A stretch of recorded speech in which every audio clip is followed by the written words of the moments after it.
Next ఈ రోజు English దానిలోకి వెళ్దాం. సో ఫస్ట్ దానిలో సెక్షన్ ఏ వచ్చేటప్పటికల్లా లిటరేచర్, జాగ్రత్తగా చూసుకోండి.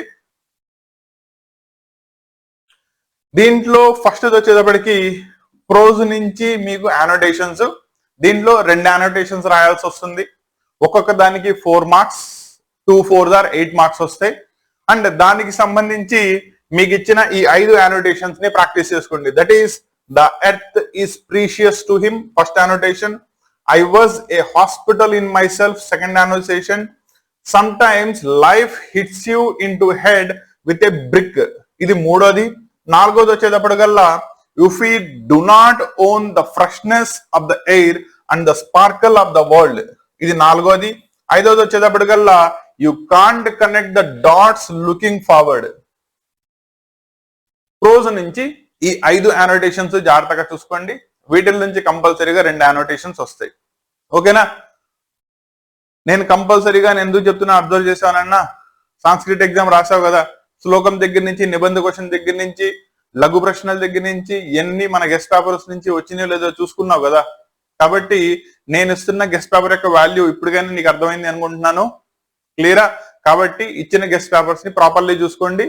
అండ్ దీనిలో నీ ఫ్రెండ్స్ కూడా బెనిఫిట్ పొందాలి అనుకుంటే వాళ్ళకి కుదిరినంత వరకు షేర్ చేయి.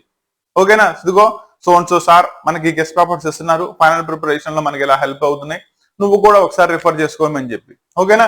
ఎంత ఎక్కువ మంది స్టూడెంట్స్ కి రీచ్ అయితే, ఎంత ఎక్కువ మంది స్టూడెంట్స్ బెనిఫిట్ పొందితే మనకు అంత మంచిది. అవునా? అదే కదా మనకు కావాల్సింది. చేసే కంటెంట్ అంతా కూడా దేనికి? ఎక్కువ మంది నెంబర్ ఆఫ్ స్టూడెంట్స్ ని అందడానికి. క్లియరా? అండ్ రెండోది, అనోటేషన్స్ నుంచి మీకు 2 రాస్తే ఎన్ని మార్క్స్ వస్తాయి? 8 మార్క్స్ వస్తాయి. క్లియరా? తెలుగులో దట్ ఈస్ సాంస్క్రిట్ లో రాసినట్టుగానే దీనికి కూడా అంతే. కాబట్టి ఎక్కడి నుంచి తీసుకోబడింది? ఎక్స్ట్రాక్ట్, పోయేట్ ఎవరు, నెక్స్ట్ రిఫరెన్స్ ఏంటి అంటే సందర్భం ఏంటి, అండ్ ఫైనల్లీ దాని యొక్క సబ్స్టాన్స్ అంటే భావం ఏంటి. ఈ మూడింటిని కనుక ప్రాపర్లీ రాసినట్టయితే దీనిలో పడే 4 మార్క్స్ కి 4 మార్క్స్ వచ్చేస్తాయి. అండ్ కంప్లీట్లీ ఒక్కొక్క అనోటేషన్స్ ఒక ఫుల్ పేజ్ లో వచ్చేలా రాయండి. అంటే ప్రోజ్ నుంచి 2 పేజెస్, పోయిటరీ నుంచి 2 పేజెస్ అనోటేషన్స్ కనుక రాసినట్టయితే మీకు 8 + 8 16 మార్క్స్ వచ్చే ఛాన్స్ ఉంటుంది. ఓకేనా? ఇవి ప్రోజ్ కి సంబంధించినవి. వేరాస్ పోయిటరీ వచ్చేటప్పటికల్లా వీటిల్ని చూసుకోండి. దానిలో ఫస్ట్ వచ్చేటప్పటికి లిటిల్ ల్యాంబ్ హూ మేడ్. మీకు దీనిలో 2 పోయమ్స్ ఉన్నాయి, the lamb and the tiger. అవి రెండింటిని కంపల్సరీ చూసుకోవాలి. He is called by thy name, what immortal hand or eye, out of the night that comes to me, I thank whatever gods may be. 11th వచ్చేటప్పటికల్లా I am the master of my fate. And 12th one, instead let us share our countries. Last వచ్చేటప్పటికల్లా so do not tell me. So ఈ totally ఇచ్చిన 7 annotations from the poetry point of view చూసుకోండి. దీనిలో నుంచి కంపల్సరీగా మీకు 2 annotations వస్తాయి. రాసే పద్ధతి మీకు ఆల్రెడీ చెప్పాను కాబట్టి దానిలో ప్రాపర్లీ రిప్రజెంట్ చేయండి. దీని నుంచి కూడా 8 మార్క్స్. సో మీకు పోయిటరీ నుంచి, ప్రోజ్ నుంచి టోటల్లీ 16 మార్క్స్ అనోటేషన్స్ ఉన్నాయి. క్లియరా? నెక్స్ట్ క్వశ్చన్ ఆన్సర్స్ లోకి వెళ్దాం. సో క్వశ్చన్ ఆన్సర్స్ వచ్చేటప్పటికి మీకు 2 క్వశ్చన్స్ ఆన్సర్స్ రాయాలి, 4 ఇస్తాడు. సో దానిలో నుంచి మీకు టోటల్లీ 8 మార్క్స్ వస్తాయి. దానిలో వచ్చేటప్పటికల్లా first the Steve Jobs learn from being fired from the Apple. Apple నుంచి తీసేసిన తర్వాత స్టీవ్ జాబ్స్ లైఫ్ లో ఏమేమి లెసన్స్ నేర్చుకున్నాడు, అది ఫస్ట్ వన్. రెండోది స్టీవ్ జాబ్స్ కాలేజ్ నుంచి డ్రాప్ అవడానికి రీజన్ ఏంటి, అండ్ ఫ్యూచర్ అది దాని యొక్క ఇన్ఫ్లుయెన్స్ ఎలా చూపించింది అనే దాని మీద 2వ క్వశ్చన్ ఉంటుంది. రెండోది the melody of over thinking, దాని యొక్క టైటిల్ మీద కామెంట్ రాయండి. దీని మీద 3వ క్వశ్చన్ ఎక్స్పెక్ట్ చేయొచ్చు. And what are the potential dangers of gaining excessive information about the diseases as per the lesson melody. ఇవి మీకు ప్రోజ్ నుంచి అడగగలిగే ఇంపార్టెంట్ క్వశ్చన్స్. దీని నుంచి 2 క్వశ్చన్స్ కంపల్సరీ కనబడతాయి. వాటిని జాగ్రత్తగా ప్రాక్టీస్ చేసుకోండి. అండ్ రాసేటప్పుడు ఈ క్వశ్చన్ ఆన్సర్స్ కూడా ఒక ఫుల్ పేజ్ వచ్చేలా రాయండి. ఎందుకంటే ఒక్కొక్క దానికి 4 మార్క్స్ ఉంది కాబట్టి అట్లీస్ట్ 3 పారాగ్రాఫ్ లో రిప్రజెంట్ చేయండి. దీని నుంచి వచ్చే 4 మార్క్స్ కి 4 మార్క్స్ వచ్చేస్తాయి. అంటే టోటల్లీ మీకు ప్రోజ్ నుంచి క్వశ్చన్స్ లో 8 మార్క్స్ గెయిన్ చేసుకోవచ్చు. క్లియరా? నెక్స్ట్ సారీ, ఈ క్వశ్చన్స్ కూడా మిస్ అయిపోయినాయి, ఇవి కూడా చూసుకోండి.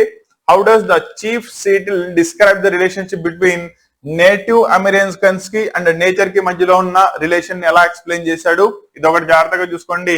అండ్ ఇదే చాప్టర్ నుంచి chief Seattle describe that all things are connected, that is ఎలా కనెక్టెడ్ అని ఎక్స్ప్లెయిన్ చేశాడు బ్యూటిఫుల్లీ ప్రోస్ పార్ట్ లో. దాన్ని ఒకసారి చూసుకోండి, దీని నుంచి ఒక క్వశ్చన్ అయితే ఎక్స్పెక్ట్ చేయొచ్చు. క్లియరా? నెక్స్ట్ సేమ్ ఇదే పద్ధతిలో పోయిటరీ నుంచి కూడా మీరు 2 క్వశ్చన్స్ రాయాల్సి వస్తుంది.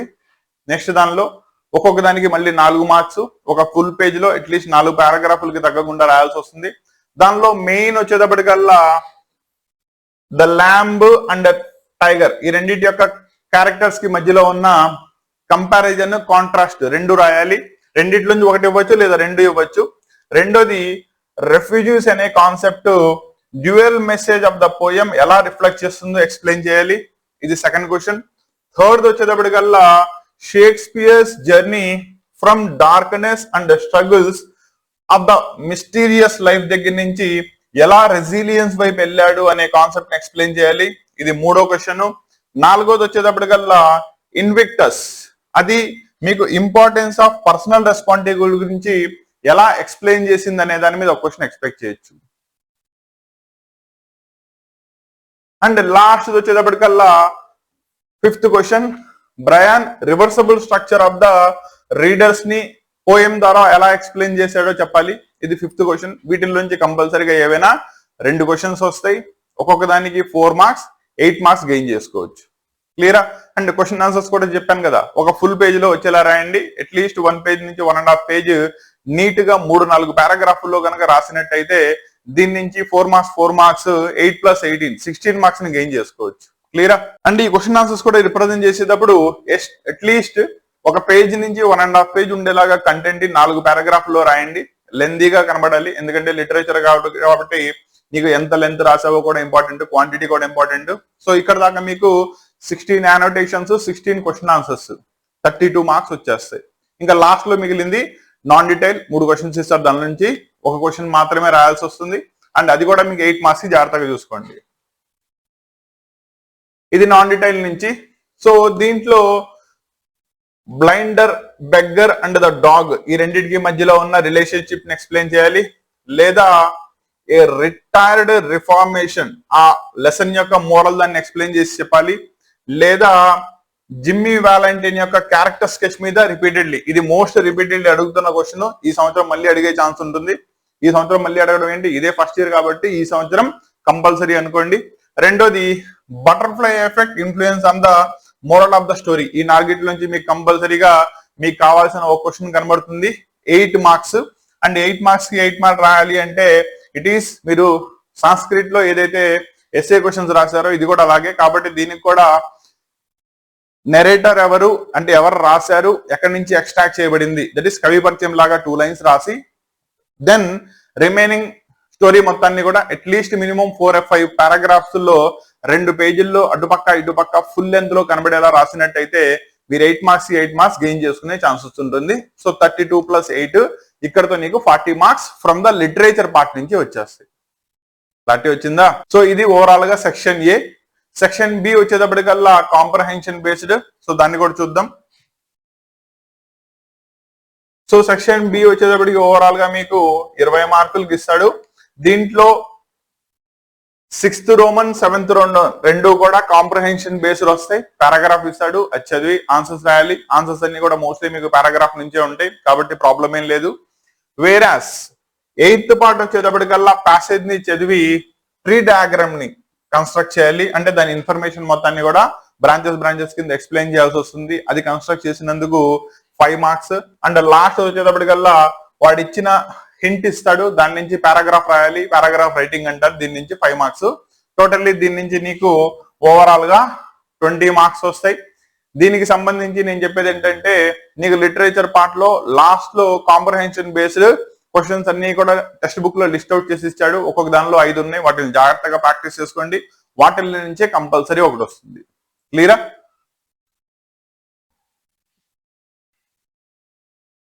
ఇంకా మన మెయిన్ పార్ట్, మెయిన్ వెయిటేజ్ ఉన్న పార్ట్, ఓకేనా? సో అక్కడ 40 ప్లస్ ఇందాక 20 సెక్షన్ బి ఓవరాల్ గా 60 అయిపోయినాయి. ఇప్పుడు ఇంగ్లీష్ 100 మార్క్స్ పేపర్ లో 40 మార్క్స్ దట్ ఈస్ 40% నీకు గ్రామర్ దానిలో ఉంటుంది. సో గ్రామర్ ని మిస్ అవ్వడానికి ఛాన్సే లేదు. అండ్ 1 by 1 ఎక్స్ప్లెయిన్ చేస్తాను. అండ్ ఇక్కడ జాగ్రత్తగా చూసుకోండి, మీకు ఒకటి బోర్డ్ మోడల్ పేపర్ లో వాడిచ్చిన దాన్ని ఇస్తూ ప్రాక్టీస్ దానికి నేను పక్కనే ఇంకోటి ఇస్తున్నాను. దట్ ఈస్ ఈ సంవత్సరం దానికి ఎక్స్పెక్ట్ చేసింది. వాటిని జాగ్రత్తగా సాల్వ్ చేసుకోండి. రెండోది దీనికి సంబంధించి దట్ ఈస్ సెక్షన్ సి కి సంబంధించి ఇంకో 2 ఎక్సర్సైజులు నేను పీడిఎఫ్ తీసి మన గ్రూప్ లో పెడతాను. వాట్సాప్ ఛానల్ వాట్సాప్ గ్రూప్ ఉన్నాయి కదా, దానిలో మీకు లింక్ షేర్ చేస్తాను. అక్కడి నుంచి డౌన్లోడ్ చేసుకుని దాన్ని ప్రాక్టీస్ చేసుకోండి. ఎందుకంటే మళ్ళీ అవి కూడా రికార్డ్ చేసి మళ్ళీ చెప్పడానికి చాలా టైం పట్టేస్తుంది. ఫైనల్ దానిలో ఉన్నాం కాబట్టి సైమల్టేనియస్ సెకండ్ ఇయర్ వాళ్ళకి సంబంధించిన గెస్ట్ పేపర్స్ ని కూడా మనం సప్లై చేయాలి. సో టైం కన్స్ట్రెయింట్ వల్ల ఇక్కడ మీకు ప్రాక్టీస్ దానికి ప్లస్ బోర్డ్ మోడల్ దానిలో 2 మాత్రమే ఇచ్చాను, మిగతాది పీడిఎఫ్ లో ఇస్తాను. ఓకేనా? మన వాట్సాప్ ఛానల్ పేరు కానీ వాట్సాప్ గ్రూప్ కానీ తెలుసు కదా, కాసిం సార్ క్లాసెస్ అని ఉంటుంది. లింక్ మీకు ఆల్రెడీ డిస్క్రిప్షన్ లో ఉంటుంది, మీరు అక్కడి నుంచి ఫార్వర్డ్ అవ్వచ్చు. క్లియరా? అండ్ ఇక్కడ ఇమీడియట్ అప్డేట్స్ ఏమైనా ఉన్నప్పటికీ కూడా డైరెక్ట్లీ ప్రతి వీడియో తీసి రికార్డ్ చేసి ఎడిట్ చేసి మీకు ఛానల్లో పెట్టలేను కాబట్టి వాట్సాప్ ఛానల్ కానీ వాట్సాప్ గ్రూప్ కానీ మన ఇద్దరికి మధ్యలో కరస్పాండెన్స్ కాబట్టి దాంతో కూడా టచ్ లో ఉండండి. అండ్ దానిలో మెంబర్స్ అందరూ కూడా ఇచ్చిన కంటెంట్ అన్నింటినీ ప్రాపర్లీ యూటిలైజ్ చేసుకోండి. క్లియరా? నా దీనిలో ఫస్ట్ ది దట్ ఈస్ ఒక్కో రోమన్ క్లియర్ గా చెప్పుకుని వెళ్దాం. 10th రోమన్ వచ్చేటప్పటికల్లా it is parts of speech అనమాట. మీకు లెఫ్ట్ సైడ్ ఏ పార్ట్ లో మ్యాచింగ్ అనమాట. దీనిలో కరస్పాండింగ్ లెఫ్ట్ సైడ్ ని కంటెంట్ ఎక్స్ప్లెయిన్ చేస్తే దానిలో అండర్లైన్ చేసింది వర్బ్ అవుతుందా, that is a part of speech అవుతుందో చెప్పాలి. అవునా? For an example, the narrator grows increasingly concerned. So ఇక్కడ జాగ్రత్తగా చూసుకోండి, గ్రోస్ అనేది వర్బ్ వచ్చేటప్పటికల్లా పక్కన ఇంక్రీజింగ్లీ అని చెప్పాడు కాబట్టి ఇట్ కమ్స్ అండర్ దేనిలోకి వస్తుంది, add verb. That is adjective plus verb కాబట్టి యాడ్ వర్బ్ కిందకి వస్తుంది. సో ఫస్ట్ దానికి ఆప్షన్ డి. సో ఇలా మీరు లెఫ్ట్ సైడ్ చూసుకుంటే 6 ఉంటాయి, రైట్ సైడ్ చూసుకుంటే 8 ఉంటాయి, అంటే 2 ఎక్స్ట్రాగా ఇస్తాడు.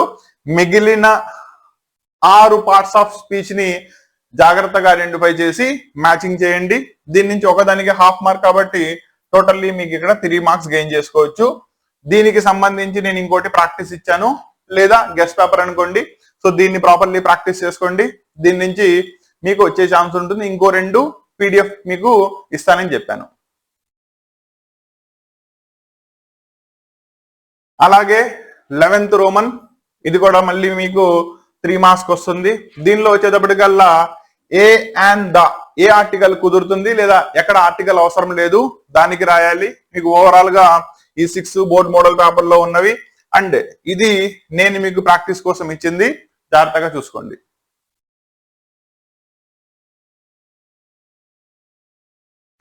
నెక్స్ట్ 12th రోమన్ వచ్చేటప్పటికల్లా ఇది కూడా మీకు 3 మార్క్స్. దానికి ప్రిపోజిషన్స్, కరెక్ట్ ప్రిపోజిషన్ ఇవ్వాలి. ఒక్కొక్క దానిలో వాడు 3 ఆప్షన్స్ ఇస్తాడు ప్రిపోజిషన్స్. మూడిట్లో ఏది కరెక్ట్ అవుతుందో చెప్పాలి. దీనిలో కూడా మీకు 6 అవుతాయి.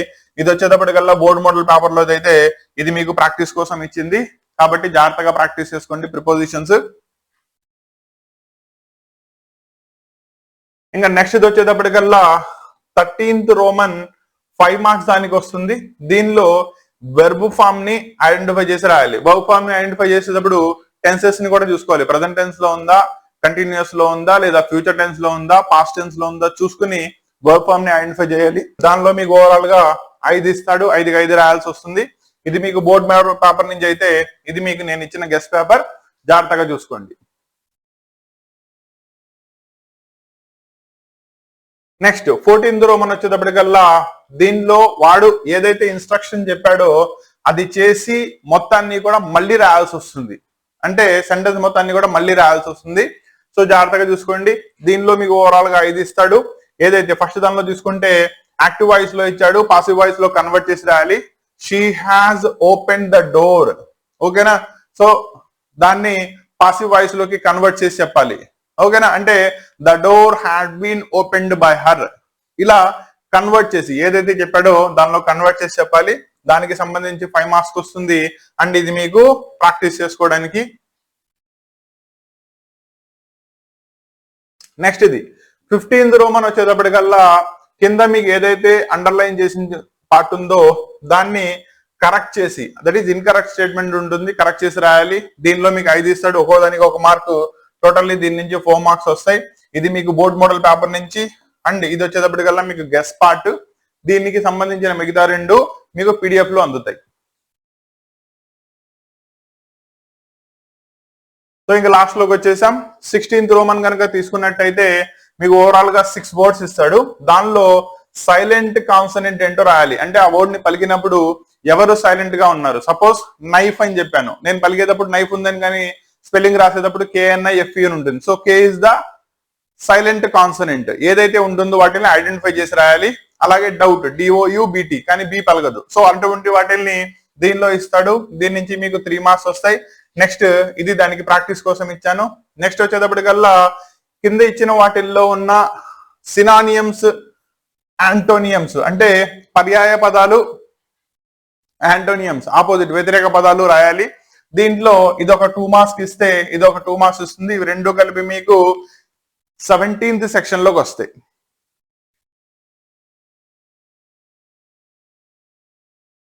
దానికే ప్రాక్టీస్ దానికోసం ఇచ్చింది. ఇది వచ్చేటప్పటికల్లా సినానియమ్స్ యొక్క ప్రాక్టీస్ కి, ఇది యాంటోనియమ్స్ యొక్క ప్రాక్టీస్ కి. సైమల్టేనియస్లీ ప్రాపర్లీ నోట్స్ రాసుకోండి. సో దట్ రేపు మళ్ళీ రివైజ్ చేసుకోవాలి కదా. నోట్స్ మీ పక్కనే ఉంటే కనుక మీ రివిజన్ ప్రాపర్లీ రన్ అవుతుంది. అండ్ మీరు రివిజన్ చేసేటప్పుడు ఇచ్చిన కంటెంట్ అంతా కూడా ప్రాపర్లీ చూసుకుంటా ప్రాక్టీస్ చేయండి.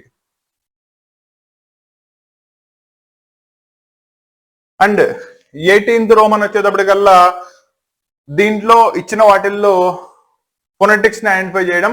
ఇదిగోండి ఫొనెటిక్ సౌండ్, ఏ ఫొనెటిక్ సౌండ్ ఉందో చెప్తుంది. ఫర్ అన్ ఎగ్జాంపుల్ SOUL రాసి హైఫన్ ఇచ్చాడు అంటే అక్కడ మీకు పలికేది ఏంటి, సౌల్.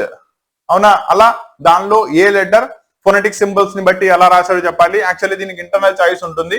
అది కనుక మీకు రాయకపోతే ఆడ్ 1 ని సెలెక్ట్ చేసి రావాలి. ఫర్ అన్ ఎగ్జాంపుల్ ఇక్కడ చూస్తే old, over, once.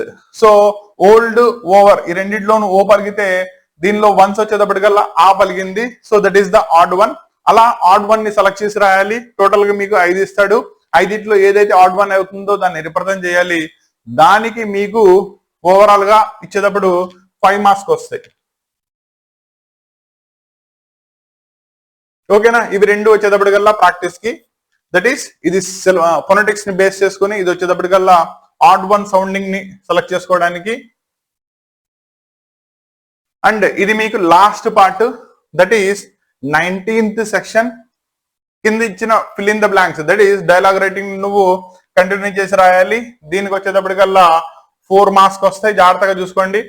1, 2, 3, 4 corresponding conversation లో డైలాగ్ ఏమవుతుందో కంప్లీట్ చేసి దాన్ని మొత్తం రీరైట్ చేయాల్సి వస్తుంది. అలా కనుక రాసినట్టయితే ఇక్కడ నుంచి నీకు 4 మార్క్స్ వస్తాయి. సో దీంతో నీకు 40 మార్క్స్ గ్రామర్ అయిపోతుంది. అండ్ దీన్ని ప్రాక్టీస్ చేసుకోవడానికి మీకు ఇంకో పార్ట్ ఇచ్చాను, దీన్ని ప్రాపర్లీ ప్రాక్టీస్ చేసుకోండి. దట్ ఈస్ ఈ 4 ఆప్షన్స్ లో మీకు ఏది కరెక్ట్ అవుతుందో అక్కడ ఇండికేట్ చేసుకుంటే సరిపోతుంది. క్లియరా? సో ఇలా మీకు ఓవరాల్ గా 100 మార్క్స్ కి ఈ సంవత్సరం ఇంగ్లీష్ పేపర్ ఉండబోతుంది. దానికి ప్రాక్టీస్ చేసుకోవడానికి లేదా గెస్ట్ పేపర్ ఒకటి ఇచ్చాను, అండ్ ఆల్రెడీ ఇచ్చిన బోర్డ్ మోడల్ పేపర్ ఒకటి ఇచ్చాను. రెండింటిని సైమల్టేనియస్లీ ప్రాక్టీస్ చేసుకోండి, ప్రాపర్లీ రివైజ్ చేసుకోండి. ఏమైనా డౌట్స్ ఉన్నట్టే కనుక కంపల్సరీ కామెంట్ చేయండి. మీ ప్రతి కామెంట్ కి నేను రిప్లై ఇవ్వడానికి ట్రై చేస్తాను. ఇది అయిపోయింది కాబట్టి మ్యాథ్స్ పేపర్ గెస్ట్ పేపర్ తో నెక్స్ట్ క్లాస్ లో మళ్ళీ కలుస్తాను. ఓకేనా? ఆల్ ద బెస్ట్ నాన్న. మిగతా సబ్జెక్ట్స్ ఎంపీసీ వాళ్ళకి తీసుకున్నా, బైపీసీ వాళ్ళకి తీసుకున్నా, ఇంక్లూడింగ్ ఇంగ్లీష్ తో సహా ప్రతి గెస్ట్ పేపర్ ని కూడా ప్రిపేర్ చేసి మినిమం 2 గెస్ట్ పేపర్లకి తగ్గకుండా, మ్యాథ్స్ అయితే 3కి ఆన్సర్ షీట్స్ కూడా ఇచ్చాను. ఓకేనా? ఎందుకంటే మీకు మొన్న దానిలో మార్కులు తక్కువ వచ్చినాయి లేదా ఫెయిల్ అయ్యారు అంటే రిప్రజెంటేషన్ లో ఎక్కడో ప్రాబ్లం ఉంటుందనే ఉద్దేశంతో మ్యాథ్స్ లో ప్రతి ఆన్సర్ని ఎలా చేయాలి, 1 మార్క్ దగ్గర నుంచి 8 మార్క్స్ క్వశ్చన్ దాకా ప్రతిదాన్ని కంప్లీట్లీ ఆన్సర్ షీట్స్ తో సహా అప్లోడ్ చేయడం జరిగింది. దానికి సంబంధించి ఇండివిజువల్ సబ్జెక్ట్స్ కి విడిగా, అన్ని గ్రూప్ సబ్జెక్ట్స్ కి విడిగా మీకు ఎన్రోల్ చేసుకోవడానికి దానికి సంబంధించిన లింక్స్ డిస్క్రిప్షన్ లో ఇచ్చాను. అర్థమైందా? కాబట్టి ఇంట్రెస్ట్ ఉంటే, అవి అవసరమైన వాళ్ళు అక్కడి నుంచి వాటిని ఎన్రోల్ చేసుకుని అక్కడి నుంచి మీరు డౌన్లోడ్ చేసుకోవచ్చు. లేదు ఈ క్లాసెస్ సరిపోతున్నాయి, మాకు ఆల్రెడీ ఒకసారి ప్రాక్టీస్ రివిజన్ అవుతుంది కాబట్టి మాకు just guest paper final analysis మాత్రమే కావాలి, ఇవి సరిపోతాయి. కాబట్టి ఇక్కడి నుంచి చూసుకోండి. క్లియరా? ఫస్ట్ టైం మార్చిలో ఏదైతే తప్పులు చేశారో అది ఈసారి చేయమాకండి. ఏవేవైతే పేపర్ ప్రజెంటేషన్ ఏది ఎలా రాయాలి క్లియర్ కట్గా చెప్పుకుంటా వెళ్ళాను. అవునా? కాబట్టి మీకు ఇది ఆల్రెడీ చెప్పారో చెప్పలేదో నాకైతే తెలియదు. యాజ్ ఎ టీచర్ నీకు ప్రతిదీ కూడా ఎక్స్ప్లెయిన్ చేయడం, రేపొద్దున ఎగ్జామ్ దానికి రెడీ చేయడం నా బాధ్యత కాబట్టి కంప్లీట్లీ దాన్ని చెప్తున్నాను. క్లియరా? సో ప్రాపర్లీ దీన్ని చూసుకోండి. దీనికి సంబంధించి ఏమైనా డౌట్స్ ఉంటే గనక డిస్క్రిప్షన్లో దట్ ఈస్ కామెంట్లో తెలియజేయండి. కాకపోతే ఎగ్జామ్స్ వచ్చేసినాయి కాబట్టి కామెంట్కి ఇచ్చేంత టైం ఉండకపోవచ్చు, ఎందుకంటే సైమల్టేనియస్లీ ఫుల్ గెస్ట్ పేపర్స్ సబ్జెక్ట్స్కి సంబంధించి ఇంకా అప్లోడ్ చేసుకోవాల్సి వస్తుంది. కాబట్టి వాటిని జాగ్రత్తగా చూసుకోండి. So all the best for your examinations. So ఈసారి ఆల్రెడీ చేసిన తప్పులు మళ్ళీ చెప్తున్నాను అనుకోమాకండి, ఎందుకంటే నీకు ఇది ఈ ఛాన్స్ దొరికింది, మళ్ళీ దొరకపోవచ్చు. అండ్ రెండోది, ఈ సంవత్సరం ఫస్ట్ ఇయర్లో నువ్వు మార్క్స్ని ఎన్హాన్స్ చేసుకుంటేనే సెకండ్ ఇయర్లో నీకు ప్రెషర్ పడకుండా ఉంటుంది. లేకపోతే కనుక ఫస్ట్ ఇయర్లో ప్రాపర్లీ మార్క్స్ లేకపోతే ఆ ప్రెషర్ అంతా కూడా నీకు సెకండ్ ఇయర్ మీద కంపల్సరీ పడుతుంది. కాబట్టి ఆ పరిస్థితి నీకు రాకూడదనే కంప్లీట్లీ ముందే హెచ్చరించడం జరుగుతుంది. కాబట్టి ఎగ్జామ్స్కి ప్రాపర్లీ రివైజ్ చేయండి, ఓకేనా? అండ్ లైట్ మైండెడ్తో ఈజీగా తీసుకోండి, అలా అని చెప్పి కష్టాన్ని తగ్గిమాకండి, ఓకేనా? Practice well for the examinations. All the best for your examinations. Next క్లాస్లో మళ్ళీ కలుస్తాను.